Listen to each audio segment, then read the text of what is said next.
অনেকে গোসল ফরজ হলে মনে করেন যে এই অবস্থা সাহরি খাওয়া যায় না, এটা ভুল ধারণা। আপনার রমজানের রাতের বেলা গোসল ফরজ হয়েছে, আপনি এখনো গোসল করতে পারেন না, এদিকে সাহরি খানার সময় চলে যাচ্ছে, তাহলে আপনি আগে সাহরি খানা খেয়ে নেন, সাহরি খেয়ে তাড়াতাড়ি গোসল করে তারপর ফজর নামাজ পড়তে যান, কোনো অসুবিধা নেই। এমনকি যদি আজান হয়ে যায়, আপনি গোসল এখনো করতে পারেন নাই, তাতেও সমস্যা নেই। আমরা অনেকে এটাকে সমস্যা মনে করি। সেই সাথে আরেকটা ভুল ধারণা হলো, অনেকে মনে করেন রমজান মাসে দিনের বেলায় স্বপ্নদোষ হলে বোধহয় রোজা ভেঙে যায়। স্বপ্নদোষ হওয়ার কারণে রোজা ভাঙে না। স্বপ্নদোষ হয়েছে, আপনি রোজা কন্টিনিউ করবেন, এই রোজা রাখতেও হবে না, কোনো অসুবিধা নেই, কারণ এটা আপনার ইচ্ছায় না। অনেকে রমজান মাসে সাহারির খাবার এমনভাবে খায়, এক সময় আমরা দেখেছি ছোটবেলায় যে অনেক মুরব্বীরা আছেন রাত 12টা 11টার দিকে উঠে সাহারি খেয়ে তারপর শুয়ে পড়েন। এটা যেমন একটা ভুল ছিল, সাহারি হলো শেষের দিকে খাওয়া উত্তম, ওনারা খাইতেন আগে। অতিরিক্ত সতর্ক যেটাকে বলে, এত আগে কেন খায়? যে শেষের দিকে খাইলে রোজা হয় না, না হয় জন্য 12টার সময় 4-5 ঘন্টা আগে খেয়ে ধুয়ে দিলাম। এটা হলো বেশি সতর্ক হওয়া। বেশি সতর্ক বুঝেন?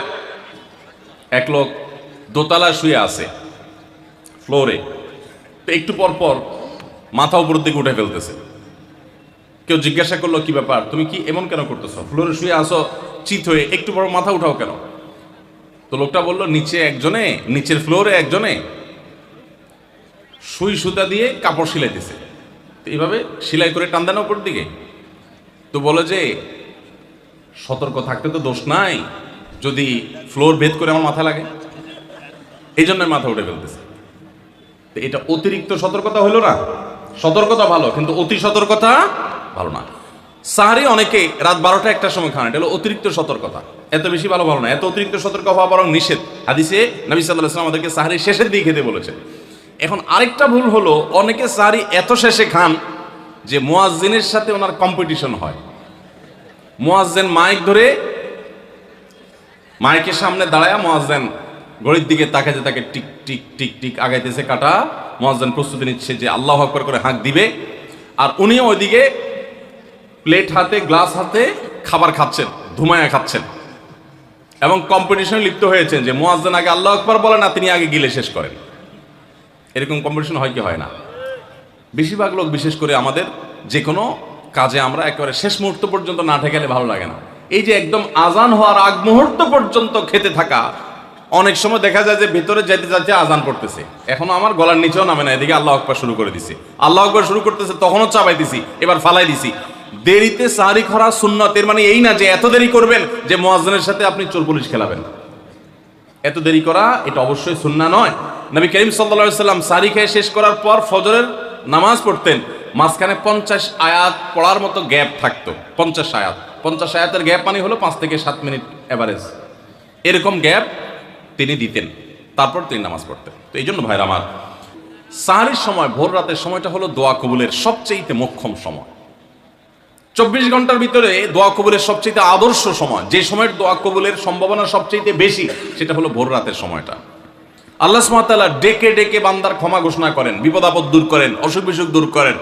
এই সময়টা হলো রাতের শেষ প্রহর, ফজরের আগের সময়টা, তাহাজ্জুদের সময়টা। 11 মাস ধরে আমরা নানা ব্যস্ততার অজুহাতে আমাদের তাহাজ্জুদ পড়ার সুযোগ হয় না, ভোর রাতে ওঠার সুযোগ হয় না। ভাইরা আমার, রমাদানের মাস, আপনি তো সাহরি খেতে প্রায় প্রতিদিনই উঠছেন। আপনার যেহেতু সাহরি খাওয়ার উদ্দেশ্যে উঠাই লাগে, তো আপনি কেন এই মাসে সাহরির সময়, ভোর রাতের এই সময়টাতে যখন আল্লাহর সাধারণ ক্ষমা ঘোষণা করেন, ওই সময়টাতে আপনি কেন শুধুমাত্র খেয়ে পরে আপনি মসজিদে চলে যাবেন ফজরের জন্য? অবশ্যই আপনি সাহরি খেতে উঠলে 2-5 মিনিট সময় বের করে বিশেষভাবে আল্লাহর কাছে দোয়ায় মনোনিবেশ করবেন। আমাদের একটা বড় ভুল হলো, সাহরির এই সময়টাকে দোয়ায় আমরা মনোনিবেশ করি না। সম্ভব হলে 2 রাকাত নামাজ পড়েন, 4 রাকাত নামাজ পড়েন। সেটা যদি না পারেন, তো সাহরির খানার শেষে অথবা আগে আপনি আপনার রুমে গিয়ে লাইট বন্ধ করে নিরিবিলি জায়গায় একটু আল্লাহর কাছে হাত তুলে একটু চোখের পানি ফেলে চান, দোয়া করেন।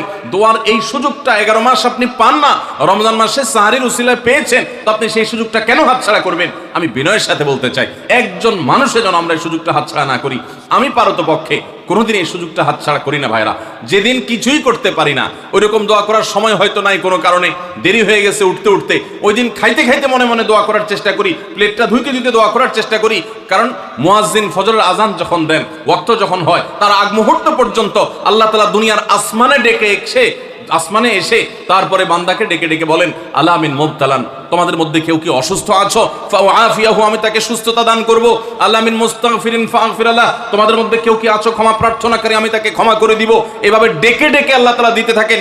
টোটাল 24 ঘন্টার মধ্যে যেই সময়টার দোয়া ফেরত দেয়া হয় না, যেই সময়টার দোয়া মিস হওয়ার সম্ভাবনা খুবই কম, আপনার দোয়ার বেসিক শর্তগুলো ঠিক থাকলে এই দোয়া কবুল হওয়ার সম্ভাবনা জোরালো, সেই সময়টা হলো ভোর রাতের সময়টা। রমজান মাসে এই সময়টাতে দোয়ার যে সুযোগ তৈরি হয়, দোয়ার যে বিশাল সুযোগ আপনি পান, এই সুযোগটা হাতছাড়া করে আপনি শুধুমাত্র খেয়ে দিয়ে এই সময়টাকে পার করে দেন, এটা কখনো বুদ্ধিমানের কাজ হতে পারে না। এই জন্য রমজান মাসের ভুলগুলোর মধ্যে থেকে একটা হলো যে সাহরির সময়টাতে, ভোর রাতের সময়টাতে, দোয়া কবুলের গুরুত্বপূর্ণ সময়টাতে আমরা দোয়া তো করিই না।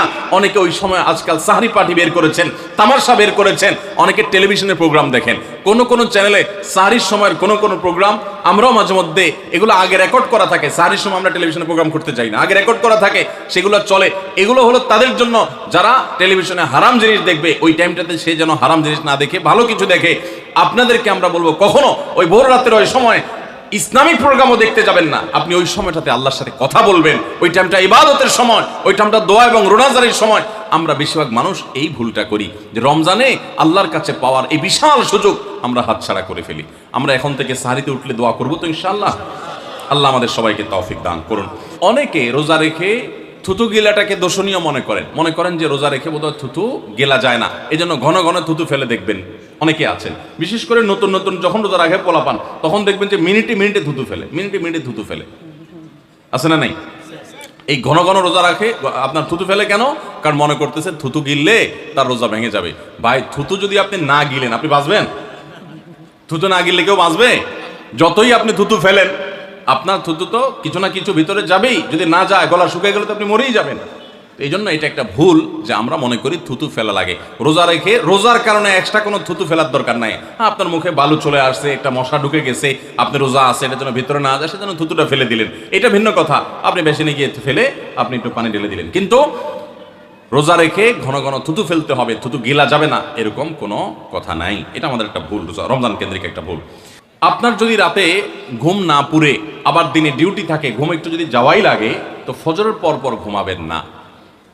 আলহামদুলিল্লাহ, আমাদের বাসায় আমরা এটার প্র্যাকটিসটা প্রতি বছর খুব হার্ডলি করার চেষ্টা করি। ফজরের পর কোনো ঘুম নেই, ফজরের পর একটু কোরআন তেলাওয়াত করেন। প্রথম চোখ ভেঙে আসবে, কারণ আপনি ভোর রাতে উঠছেন, অভ্যাস নাই। তো যাতে চোখে ঘুম না আসে সেজন্য নানান বুদ্ধি বাইর করে ঘুম দূর করেন, একটু উঠবস করেন। ওই টাইমে বসে ফজরের পরে আপনি তেলাওয়াত করেন, জিকির আজকার করেন, সকাল সন্ধ্যার দোয়াগুলো পড়েন, এটা দোয়া করেন, রমজানের কিছু আমল করেন। এশরাকের নামাজের ওয়াক্ত হয়ে গেছে, 2 রাকাত নামাজ পড়ে এরপর আপনি পারলে দরকার হলে শুয়ে যান, কিন্তু ফজরের পর শুয়ে যাবেন না। এটা একটা ভুল, কারণ নবী করিম সাল্লাল্লাহু আলাইহি সাল্লাম সকালের এই সময়টার জন্য দোয়া করেছেন, আল্লাহুম্মা বারিক লি উম্মতি ফি বুকুরিহা, আল্লাহ আমার উম্মত জন্য সকালের সময়টাতে বরকত দান করুন। আর ওই সময় আপনি ঘুমায় থাকছেন। তো রমজান মাসে আমরা এটা একটা ভুল করি, এটা আমরা করবো না যথাসম্ভব।